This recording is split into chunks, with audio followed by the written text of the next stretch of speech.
In our last video, we took a look at the tortoises that have already made the transition from living inside in enclosures to living in the outside enclosures full time. So in this video, we're going to have a look at all the tortoises that are still living inside the house before they make their transition to outdoor enclosures.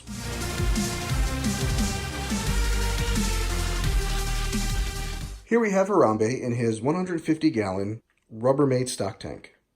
Despite the very dry conditions down here in Arizona, I've still been able to maintain an adequate amount of humidity in his enclosure, along with ground moisture, to keep him well hydrated and keep his skin looking very good.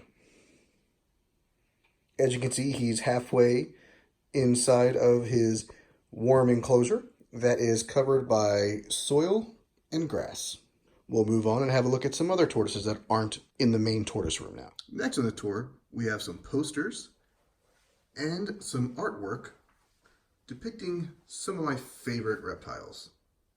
These are 4 prints by James Krause by design directly below the radiated tortoise and the spider tortoise are Neutrino the radiated tortoise and Spud the northern spider tortoise. These guys come from Madagascar, just like the radiated tortoise. Today's menu is a mixture of romaine lettuce, green leaf lettuce, some weeds from outside, and some clovers from outside. He also has a spineless prickly pear, whose offshoots never get more than an inch tall before he chews them off, and a pothos plant that he nibbles at occasionally.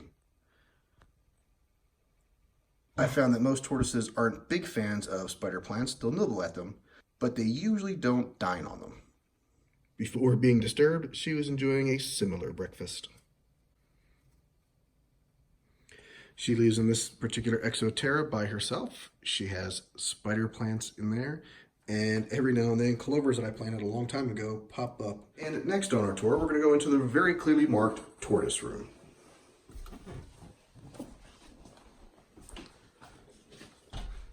First group of tortoises we'll have a look at are all of my smaller hatchlings. Up here, we have 2 small leopard tortoises. Valentine is still alive and with us after 2 years, as is Eclipse. Just below those 2 is a baby Burmese star tortoise. In keeping with the M names of the other Burmese star tortoises, we've simply called her Minnie. So Mayo, Mara, and Minnie. And below Minnie are a pair of baby tortoises that are a really cool species. These are Choco Tortoises. In the bowl eating is Gaucho, and walking away from us is Taco the Choco. These are a South American species of tortoise that aren't seen in the U.S. pet trade very often. This species is native to Argentina, and on a genetic level, they're the closest mainland relative to the giant Galapagos tortoises. Next, we'll move over and have a look at some of the stars. Down here we have Mara eating and munching away. She, of course, is a female Burmese star tortoise. And her companion is up here. This is Mayo, the Burmese star tortoise. And I keep them separated when they're inside because even though they are less than 1/3 of the typical breeding size, given their age, they're about 4 years old, maybe almost 5. They just didn't get a very quick start growing up. Moving over, we have Rigel the star tortoise. He is an adult male capable of breeding, and he tries very often to breed with Andromeda. Unfortunately, she has grown much faster than he has, and is not the most receptive mating partner. Here is the formerly tiny Nova. She'll probably eat almost this entire bowl in one sitting. She can put the food away. But you can see, she's growing very fast, very smoothly. She just became large enough to go into her own open air enclosure. And still going strong is Andromeda. So you can see, yes, she is much, much larger than Rigel, And while by length she's not quite 2 times his length, she is more than 3 times his mass. Anytime he gets that frisky feeling, it doesn't last very long. She puts him right back in his place. Now below Andromeda are the Pancake Tortoises.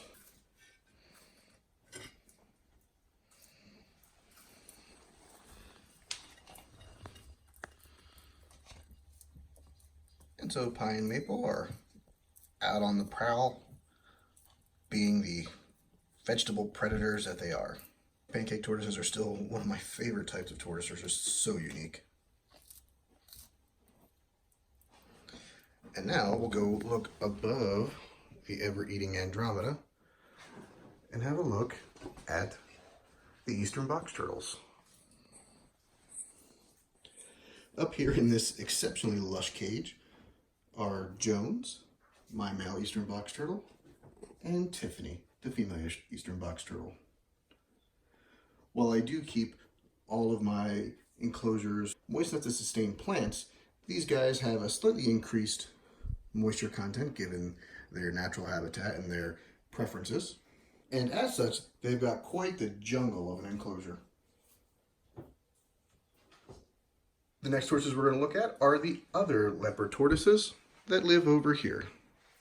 Here we have leopards that are the same exact age as Valentine and Eclipse, yet they have outgrown them by a lot. These guys are actually the normal growing leopards. So we still have Contrast right here, and his cage mate is Multi-Scoot. If my tortoises could communicate with each other across the room, I would think that these guys are in a secret competition with the star tortoises to find out who is the biggest garbage disposal. So now we'll move up to one of the most vocal tortoises that I've ever owned, and that would be Sauron. Up here we have Sauron, who, despite getting a clean water bowl within the last 20 minutes, has already trounced through it. A slight adjustment from the previous menu. He gets greens and some fruit. And there's also in the bottom of that a little worm surprise for him. The final tortoise on our tour of this room is Kiwi. You may remember her from one of my earlier videos. She came to me with a massive respiratory infection, but now she's as healthy and as active as any other of my tortoises. In addition to her fruit, she too has a worm surprise in the very bottom of that she'll get to. As we made our way around the tortoise room, you guys may have noticed some changes to the enclosures that I have. As most of you know, I just moved from Alaska to Arizona, and actually that was about 3 months ago. Just prior to leaving, like the day that I left Alaska, I had to get rid of a bunch of my 50-gallon Rubbermaid enclosures that Mara and the Pancakes live in.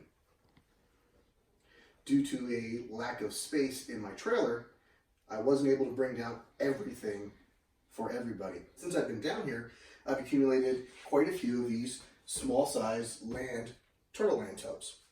And these guys have about the same amount of space as the 50-gallon Rubbermaid enclosures, but they're a little bit easier to stack and they fit in places a little bit better because they're squared off versus round.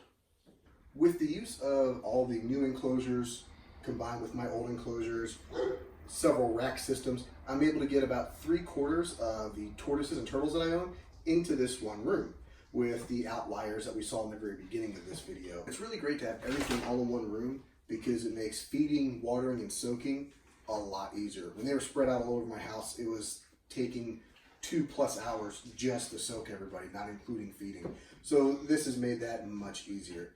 Thank you again for coming to my channel and viewing these videos. I hope you enjoyed it. If you have any questions, leave a question down in the comment section. If you enjoyed this video, click the like button and subscribe to my channel if you've not already. Thank you. Have a great day.